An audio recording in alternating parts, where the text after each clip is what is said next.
The moment Jacob Steele laid eyes on the saloon girl collapsed in the dusty street, her amber hair spilled like honey against the weathered boards.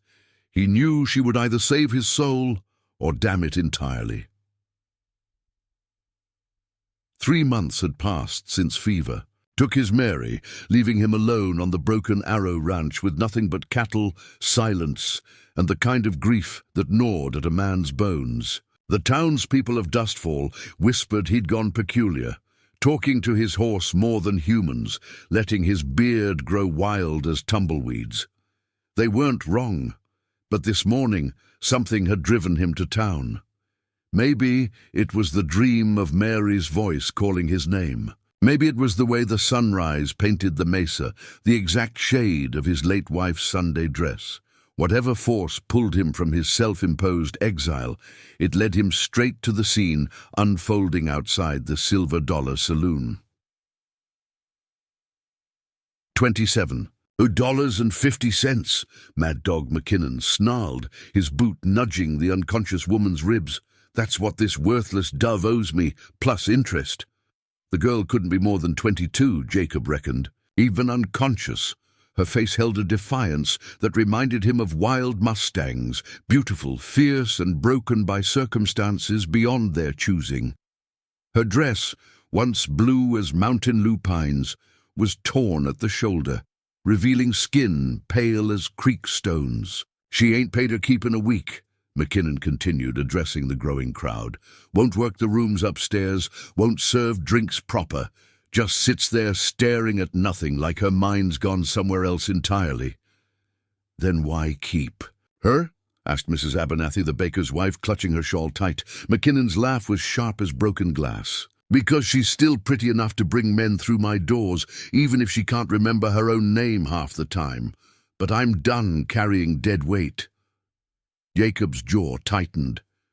He'd heard rumors about the mysterious girl who'd appeared in Dustfall 6 weeks ago, found wandering the desert with no memory of how she'd gotten there, speaking in fragments, flinching at sudden sounds. Doc Henderson said it was likely a head injury, but some whispered darker possibilities. What happens if she can't pay? Jacob found himself asking, his voice rusty from disuse.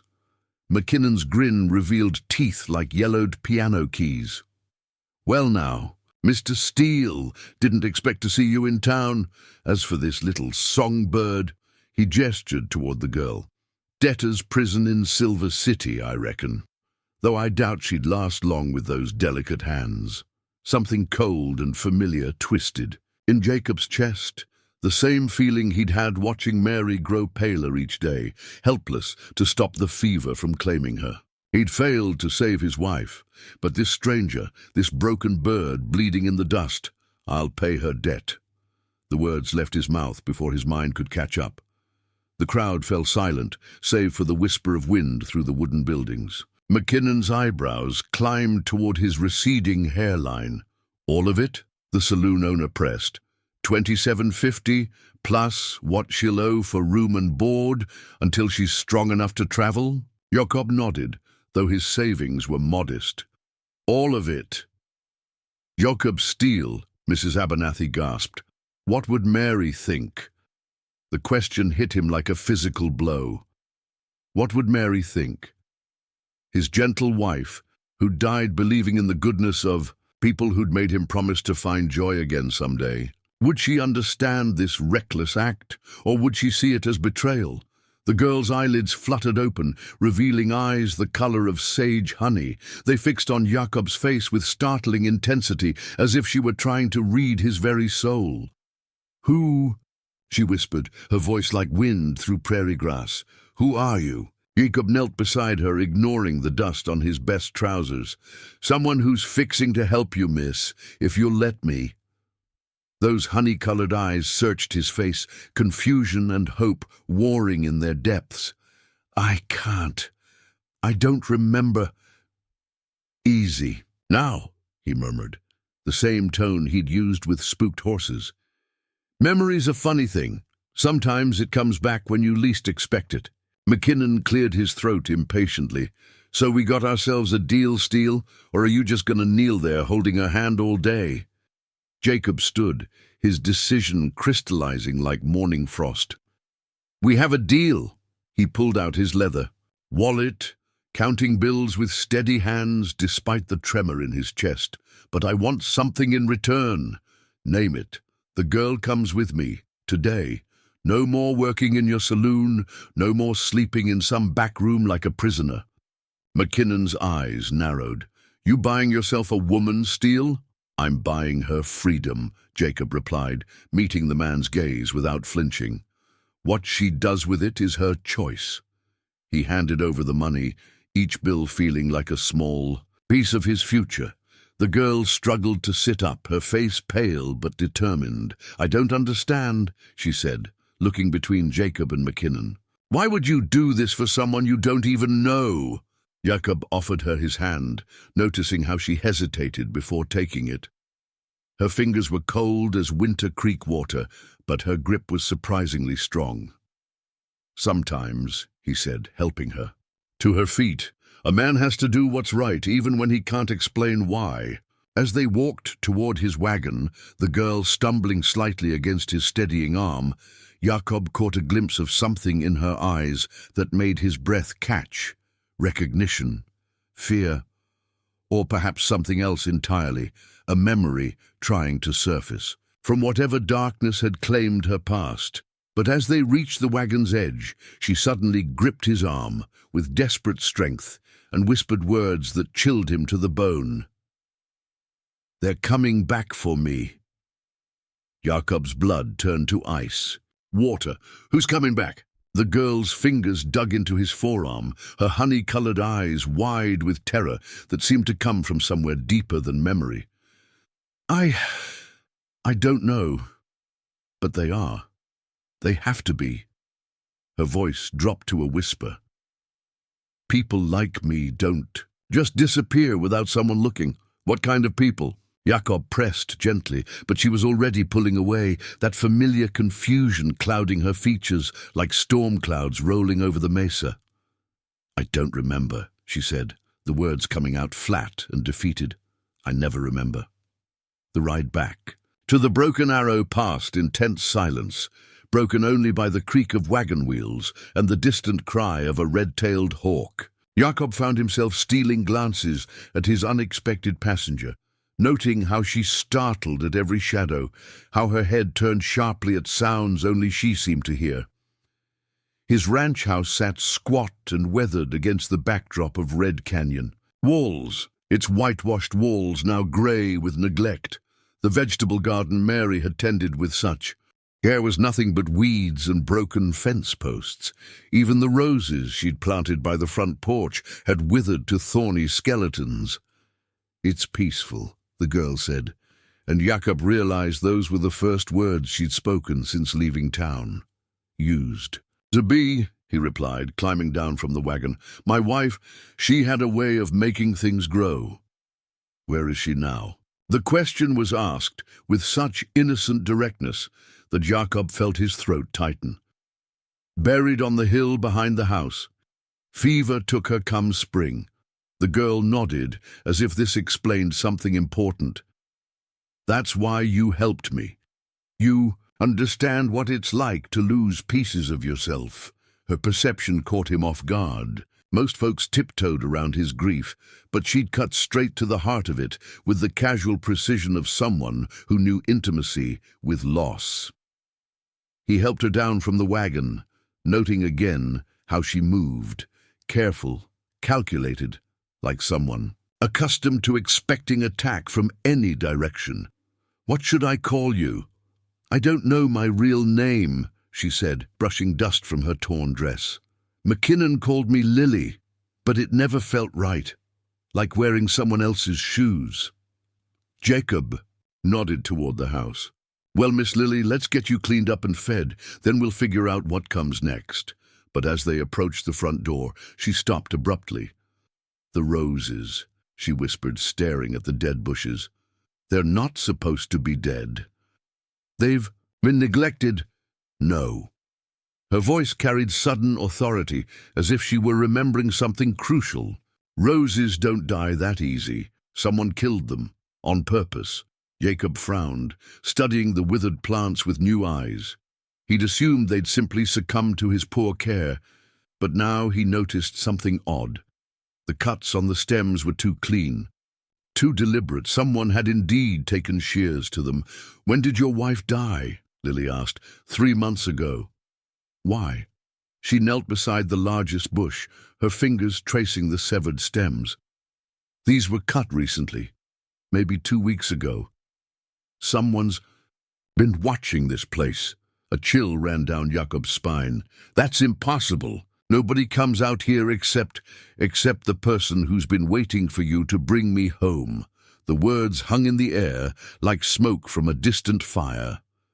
Jacob's hand instinctively moved to the Colt 45 at his hip, a habit from his younger days that had returned since Mary's death. "You think someone knew I'd help you?" Lily stood, wiping her hands on her skirt. "I think someone's been planning this for a long time. The question is whether you're part of the plan or just another pawn." Before Jacob could respond, she was walking toward the house with new purpose, her earlier confusion replaced by something sharper, more focused. He followed, his mind racing through the events of the morning. Had his decision to help her been as spontaneous as he'd believed, or had he been manipulated somehow? Inside, the house felt different with another person in it. Less like a tomb, more like a home with potential. Lily moved through the rooms with careful attention, her eyes cataloguing every detail. "Your wife was beautiful," she said, stopping before the daguerreotype on the mantel. "She had kind eyes." "The kindest," Jacob agreed. "She would have liked you." "Would she?" Lily's smile was sad. "Even not knowing what I might have done, what I might have been." Mary believed people could change, that the past didn't have to define the future. "And what do you believe?" Jacob considered the question as he watched her examine Mary's photograph. There was something in her posture, a reverence that spoke of someone who understood the weight of love and loss. "I believe," he said slowly, "that sometimes God puts people in our path when we need them most, even if we don't understand why." Lily turned from the photograph, and for a moment Jacob saw her as she might have been before whatever tragedy had stolen her memories, confident, graceful, perhaps even happy. "I need to tell you something," she said, her voice suddenly urgent. "I've been having dreams, not memories exactly, but images. A man with pale eyes and a scar on his chin. He's looking for something, and he's getting closer. Looking for what? Me, or something I have, or something I know." She pressed her palms against her temples. "It's all fragments, like trying to catch smoke." Jacob moved closer, drawn by her. "Distress. We'll figure it out together. Whatever's coming, you don't have to face it alone." She looked up at him then, and he saw something in her eyes that made his heart skip. Not just gratitude, but recognition. As if she'd been waiting her whole life for someone to say those exact words. But their moment was shattered by the sound of approaching horses. Too many horses moving too fast. "They found us," Lily breathed, her face draining of color. "He's here." Jacob moved to the window, his hand steady on his Colt, despite the hammering of his heart. Through the dusty glass, he counted 6 riders approaching at a hard gallop, their horses' hooves drumming against the packed earth like war drums. The man in the lead sat his black stallion with the easy confidence of someone accustomed to getting what he wanted. Even at a distance, Jacob could see the pale eyes Lily had described, cold as winter sky, set in a face that might have been handsome, if not for the cruel twist of his mouth and the jagged scar running from his right ear to his chin. "Vincent Thorne," Lily whispered, the name escaping her lips like a prayer or a curse. "Oh God, I remember now. I remember everything." "Who is he?" Jacob demanded, but she was already moving away from the window, her movements sharp with panic. "A devil who wears a gentleman's clothes," she said, her voice hollow. "He owns half of Silver City, the gambling halls, the brothels, the judges, and he owned me." The words hit Jacob like a physical blow. "Owned you how?" I was his companion, his prize. He liked to show me off at fancy parties, parade me around like a prized horse. Her hands shook as she spoke, but I found out about his other business. The girls he brought up from Mexico, barely 16, sold like cattle. When I threatened to go to the federal marshals, she didn't need to finish. Jakob could see the rest written in the terror on her face. He tried to kill you. His men caught me on the road to Santa Fe, beat me, left me for dead in the desert. I suppose they thought the sun and buzzards would finish what they started. She touched the back of her head, where Jacob now noticed a faint scar hidden beneath. Her amber hair. Doc Henderson was right about the head injury. I'm lucky to be walking at all. The riders had slowed to a walk now, spreading out in a semicircle around the house. Professional, practiced. Jakob had seen similar formations during his time with the cavalry, back when he was young and foolish enough to believe wars could be won with honor. There's 6 of them, he said, checking his ammunition. I've got maybe 20 rounds plus the rifle. Jakob, no. Lily grabbed his arm. You don't understand what kind of man Vincent is. He doesn't just kill his enemies. He destroys everything they care about. If you fight him, he'll burn this place to the ground and salt the earth. Then what do you suggest? Before she could answer, Vincent Thorne's voice cut through the afternoon air, smooth as aged whiskey and twice as dangerous. Miss Eleanor Hartwell, he called, using a name that made Lily flinch. I know you're in there, darling, and I know you're listening. Eleanor. So that was her real name. Jacob filed the information away as he watched her face transform. The confusion and fragility melting away, replaced by the steel backbone of a woman who'd survived the impossible. He's going to try to talk his way in first, she murmured. Vincent always prefers manipulation to violence, less messy. Mr. Steele, Thorne continued, his tone conversational. I believe you have something that belongs to me. Now, I'm a reasonable man. I'm prepared to compensate you for your charitable impulse. Shall we say $100 for your trouble? Jacob moved to the door but didn't open it. The lady's debt was paid in full. She doesn't belong to anyone. Thorne's laugh was like glass breaking. Oh, my dear fellow, I'm afraid you've been terribly misled. You see, Miss Hartwell didn't just work for me, she stole from me. Quite a considerable sum, actually. $20,000 from my private safe. That's a lie, Eleanor said, but her voice lacked conviction. Is it? Thorne's voice carried easily through the wooden walls. Tell me, darling, what happened to that little leather satchel you were carrying when you ran? The one with my money. And other important documents? Eleanor's face went white. I don't remember a satchel. But Jacob could see the lie in her eyes, the way her gaze flickered toward the corner of the room where Mary's old trunk sat beneath dust covers. Mr. Steele, Thorne continued, I'm going to make you a final offer. Send the girl out, and you can keep whatever she's hidden in your house. Consider it a finder's fee. Refuse, and I'll be forced to retrieve my property by less pleasant means. Jacob looked at Eleanor, at this woman who'd somehow brought danger and purpose back into his empty life in the span of a single morning. Her honey-colored eyes held depths he was only beginning to understand, secrets that might get them both killed. The money, he said quietly. Do you have it? She nodded slowly. Hidden in your wife's trunk. But Jacob, you have to understand that money isn't just stolen cash. Those documents, they're proof of what Vincent's been doing. Names, dates, shipping manifests, evidence that could put him away for life. And you were going to take it to the marshals. I was going to try. Before his men caught up to me, Jacob felt something shift inside him, a sense of purpose he hadn't experienced since Mary's death. His wife had always said that when God closed one door, he opened another. Maybe this was his open door, a chance to do something that mattered, something Mary would have been proud of. Mr. Steele. Thorne's voice had lost its conversational tone. I'm running short on patience. Jacob moved to the trunk, lifting the heavy lid. Beneath Mary's wedding dress and Sunday clothes, he found the leather satchel Eleanor had described. Inside were neat stacks of bills and a folder thick with documents. "This is enough to destroy him," he said. Eleanor nodded. "Which is why he'll never let us walk away. Not alive."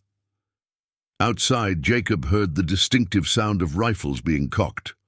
"Last chance, Steele," Thorne called, his voice now carrying the promise of violence. "Send her out or we come in shooting." Jacob's hands moved with the practiced efficiency of a man who'd faced death before. He grabbed his Winchester from above the mantel, checked the chamber, and tossed Eleanor his spare Colt. "Can you shoot?" he asked. "Well enough." Her grip on. The pistol was steady, professional.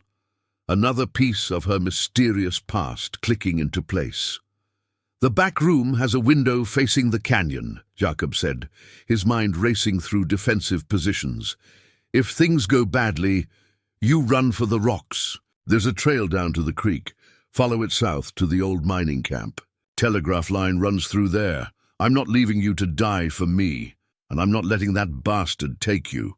Jacob positioned himself at the front window, using Mary's rocking chair as cover. "Besides, this is my land. A man's got a right to defend what's his." The words hung between them, carrying more weight than either wanted to acknowledge. Eleanor moved to the side window, her movements fluid despite the obvious pain from her healing injuries. "Vincent," she called out suddenly, "I know you can hear me." "Eleanor, darling," Thorne's voice purred with false affection. "There's my beautiful songbird. Come out and we can discuss this like civilized people. The way we discussed it when you had your men beat me half to death? Now that was regrettable. Carlos and Miguel got a bit enthusiastic. They've been properly disciplined, I assure you." Jacob saw movement through his window, two men creeping toward the house using the barn as cover. He steadied the rifle against the window frame. "Tell me something, Vincent," Eleanor continued, her voice carrying clearly in the desert air. "How many girls has it been? How many children sold like livestock while you counted your silver?" "Business, my dear. Supply and demand. I merely facilitate—" His words were cut off by the crack of Jacob's Winchester. The man sneaking around the barn spun and dropped, clutching his shoulder. The afternoon exploded into chaos. Bullets shattered the front window, sending glass cascading across Mary's good rug. Jacob rolled away from the opening as rifle fire peppered the wall where he'd been standing. Eleanor returned fire from her position, her shots precise and deadly calm. "There's more coming around back," she shouted over the gunfire. Jacob low-crawled to the rear window, arriving just as a bearded man in a black duster tried to climb through. The man's eyes widened as he found himself staring down the barrel of Jacob's Colt. "Wrong house," Jacob said, and pulled the trigger. The battle raged, for what felt like hours, but couldn't have been more than minutes. Smoke filled the small house, mixing with the copper scent of blood and the acrid smell of gunpowder. Jacob had taken a bullet through his left shoulder, while Eleanor sported a graze across her temple that painted half her face with crimson. Then, suddenly, the shooting stopped. "Enough!" Thorne's voice cut through the silence. "Mr. Steele, you've proven your point. You're a man of conviction. I respect that." Jacob kept his rifle trained on the front door, not trusting the sudden ceasefire. Beside him, Eleanor was reloading her pistol with hands that barely shook. "But you've cost me 2 good men," Thorne continued, "and frankly, this little romantic gesture of yours is beginning to bore me." "Then ride away," Jacob called back. "Find easier prey." "Oh, I'm afraid it's far too late for that." Thorne's chuckle was cold as winter wind. "You see, I've just realized something delightful. This isn't really about the money at all, is it? It's about the woman." Jacob felt Eleanor tense beside him. "A widowed rancher, alone and grieving," Thorne mused. "A mysterious woman in distress. How perfectly romantic. But tell me, Mr. Steele, what do you suppose your dear departed wife would think of your new companion?" The words hit Jacob like a physical blow, dredging up every doubt that had plagued him since the moment he'd helped Eleanor from the dusty street. "Don't listen to him," Eleanor whispered urgently. "That's what he does. Finds your weakness and twists it." "Did you know," Thorne continued, his voice carrying the conversational tone of a man discussing the weather, "that your Eleanor here was quite the actress in her former life? Could cry on command, make any man believe she was helpless, innocent? Why, I've seen her convince a federal judge that she was his long-lost daughter." "Stop," Eleanor breathed, but Thorne was just getting started. "She came to me with nothing but the clothes on her back and a sob story about an abusive husband. Within 6 months she was running my books, charming information from politicians, and planning, well, let's call it corporate espionage." Jacob felt something cold settle in his chest. "Eleanor? It's not. It wasn't like that," she said, but her voice lacked the conviction it had carried moments before. "Show him the documents, darling," Thorne called. "Let him see what kind of business arrangement you really had in mind." With shaking hands, Eleanor opened the leather satchel and pulled out a folded paper from beneath the money. Jacob recognized his own handwriting, a deed transfer he'd never signed, making Eleanor Hartwell joint owner of the Broken Arrow Ranch. "You were going to steal my land," he said, the words tasting like ash. "No. Jacob, listen to me. Quite the little schemer, isn't she?" Thorne's voice was smug with victory, though I must admit her plan was rather ingenious. Gain your trust, marry you, inherit everything when you had an unfortunate accident. She would have made quite the wealthy widow. The forged deed fell from Jacob's nerveless fingers. Everything, the mysterious appearance in town, the convenient collapse, even her desperate gratitude, had it all been an elaborate deception? Eleanor grabbed his arm, her honey-colored eyes bright with desperate tears. "Jacob, please. Yes, I came here with a plan, but that was before—" "Before what?" he asked, his voice hollow. "Before I fell in love with you." The words hung in the gun-smoke air between them, fragile as spun glass and twice as precious. And in that moment of revelation, Vincent Thorne made his move. The front door exploded inward in a shower of splinters and smoke, and Jacob saw the pale-eyed devil himself step through, a pearl-handled Colt in each hand and murder in his smile. Time slowed to the rhythm of a heartbeat as Vincent Thorne stepped through the shattered doorway, his pale eyes gleaming with predatory satisfaction. Behind him, 2 more gunmen flanked the entrance, their weapons trained on Jacob and Eleanor. "Now then," Thorne said, his voice silk over steel, "let's finish this properly." But Jacob had spent too many years riding the range, reading the subtle signs that meant the difference between life and death. He saw the slight tightening around Thorne's eyes, the way the man's weight shifted to his right foot, tells that screamed of a man about to draw. Jacob dove left, shoving Eleanor behind Mary's heavy oak dining table as Thorne's guns roared. Splinters exploded from the wall, where Jacob's head had been a split second before. The Winchester was in his hands, the familiar weight of it steadying his nerves even as chaos erupted around him. Eleanor's Colt barked twice in rapid succession. One of Thorne's men spun and fell, clutching his chest. The other ducked behind the doorframe, his return fire chewing chunks from the table's edge. "You can't win this, Steele," Thorne called, his voice carrying that same conversational tone, even as he pressed his back against the stone fireplace. "There's nowhere to run, and I've got all day." Jacob caught Eleanor's eye across the smoke-filled room. Blood trickled from the fresh graze on her forehead, but her gaze was steady, determined. In that moment he saw past the deception, past the forged documents and elaborate schemes.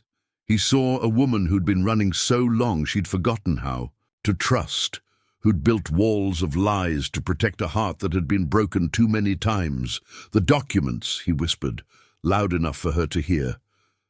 "Where are they?" She understood immediately, while Thorne's attention was focused on Jacob's. "Position!" She crawled toward the leather satchel, her movements silent as smoke. The real evidence, the shipping manifests, the lists of names, the proof of Thorne's human trafficking operation was worth more than money. It was worth justice. "You know what I find amusing?" Thorne continued, reloading his weapons with practiced ease. "All this noble sacrifice for a woman who was going to rob you blind. Tell me, Steele, does it hurt knowing you're just another mark in her long con?" "Maybe," Jacob admitted, his voice carrying across the ruined room. "But here's what I know about Eleanor Hartwell that you never did." He stood, stepping into the open with his rifle raised. Thorne's eyes widened with surprise and anticipation. "She could have run," Jacob said, "could have taken your money and disappeared into Mexico. Instead, she chose to stay and fight. That tells me everything I need to know about who she really is." Thorne's laugh was sharp as breaking glass. How touching. A dying man's last words of Eleanor's shot took him in the shoulder, spinning him around. The pearl-handled Colts flew from his hands as he crashed into Mary's rocking chair, sending it spinning across the floor. The remaining gunman burst through the doorway, his rifle seeking targets.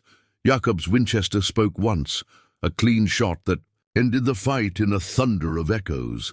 Silence settled over the house like dust after a storm. Thorne sat slumped against the overturned rocking chair, his pale eyes now clouded with pain and disbelief.